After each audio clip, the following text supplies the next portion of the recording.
Creaky, back in town, mate. Been a pretty interesting off-season for yourself. Yeah, a lot of activity.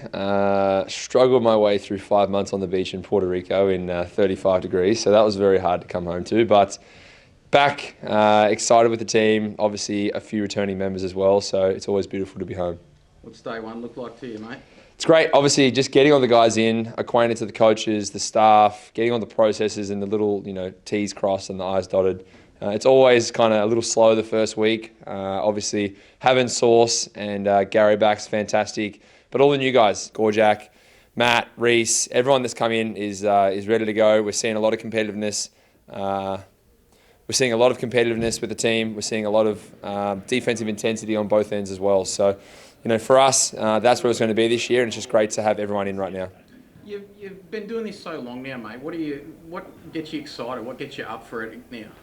Well, I mean, for me, what gets me excited is more about just the first few weeks, building chemistry, building culture, understanding the coach, having some dinners with the teammates, getting into a rhythm and a flow of who we want to be, not just as people, but, as teammates as well, because if we don't understand each other as people and friends first, then we're never going to play well as a team. So this is always exciting for me. I always like meeting new people, always like kind of experiencing new cultures, the diversity of the team, where we come from, who we are, what we stand for. All of that plays into the identity of the team. And right now, a lot of new faces, a lot of hard-nosed guys, a lot of people who play the right way. And with Mike Kelly and the assistants now at the helm, it's going to be interesting to see how that takes shape and how quickly we come together as a group. Yeah, talk a bit about that familiarity. Do you feel like you're ahead of the curve? We've said a similar sort of thing that, hey, we all know each other. It's sort of like we fit seamlessly back in. Is that how you feel about it as well? Definitely. I think the people we have in right now, obviously Gary and I playing together in Puerto Rico for 5 months, me and Sauce playing together previously in America, and then obviously the three of us being here last year with the Phoenix, we understand each other straight away. You've got three starters there who have played a lot of minutes together, who are great guys. My Spanish isn't as good as Sauce's to Gary, but I'm starting to learn more and more. But the camaraderie is already there. The friendship's already there.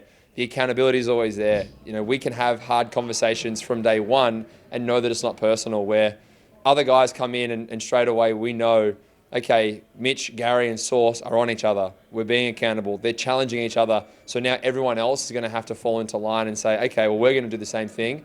And that puts us miles ahead. So I think that's our advantage right now over other teams. But we can't just rely on that with the amount of talent and potential other teams do have. You go in with any thoughts of how last season ended? Is there a bitterness there or anything like that, or you wipe that and just move on? Last year is last year. If I worried about everything that happened in the past, I'd be up all night and have no hair. I'd look like Eric almost. So it's for me, it's a new day, it's a new year, it's a new season. The league's different. It's going to be coached differently for us. Other teams are under new management as well.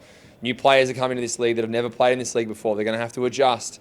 The Blitz is going to be the starting point for that. Preseason games isn't going to really show much, but the Blitz is where it's going to really showcase the level of this league and where we're at. And then once round one starts, that's when it counts. We understand that it's not about round one. It's about, game 28, where are we on the ladder? Do we have home court advantage? Are we in a playing game? Are we in the finals?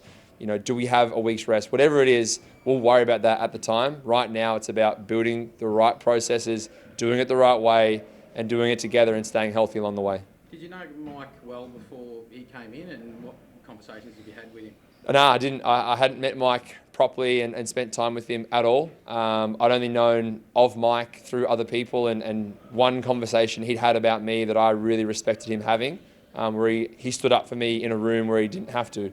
And I went up to him after a Perth game and thanked him for that and said, you know what, I appreciate what you did, although he didn't know I knew until that time, and now we've kind of come full circle. And we said one day we'll get a beer and sit down and have a chat, and all of a sudden he's my coach, and we're at Betty's Burgers, having a chocolate shake with him and my partner and having a burger. So it's a beautiful full circle, but for us it's just starting, and I love who he is right now, and it's only going to grow from there. Have you got any sort of previous relationships with some of the new guys that have come in? Not really. A lot of the guys that have come in I haven't had a lot to do with. I respect every single one of them. I've played against every single one of them. You have moments in games where you pat them on the back, or you say good job, or after the game you shake their hand. You have moments, but it's more about the quality of people we have right now. I know we're seamlessly going to fit in together. In saying that, I think we've been too nice in the past when it comes to trainings and on court. So I think the toughness we have and the people we have, we're going to be nice. We're going to be mates off the court, but on court, with the people we've already had from last season. I think that's going to help translate into a little more accountability, a little more resilience building, and I think a little more toughness throughout the group, because we do understand on court and off court. Owen Foxwell looks like he's ready to take a step. Yeah, I mean, Foxy's going to develop every year. We know what he does defensively. We know his toughness and his energy, and he's a crowd favourite for a reason. He stood up in big games last year, and he had a breakout game against Walton Jr. Even though Walton had a 40-piece, he earned every bucket, and he had plays in that game that won us that game, that won us and gave us a chance to go to overtime. So Foxy's development has been outstanding. He's done a great job at NBL 1. He led that Eltham team to a very unfortunate exit on the weekend, which the ball was actually not off Foxy, in case anyone was watching. That's just my opinion. I'll stick up for Foxy with that one. But, you know, he's a professional. He's doing it the right way. He's got great people around him, and he's got a very professional environment to do it in. So, of course, he's going to flourish and have a big year ahead. Tell us about getting back to the fire pit and back to the fans, mate.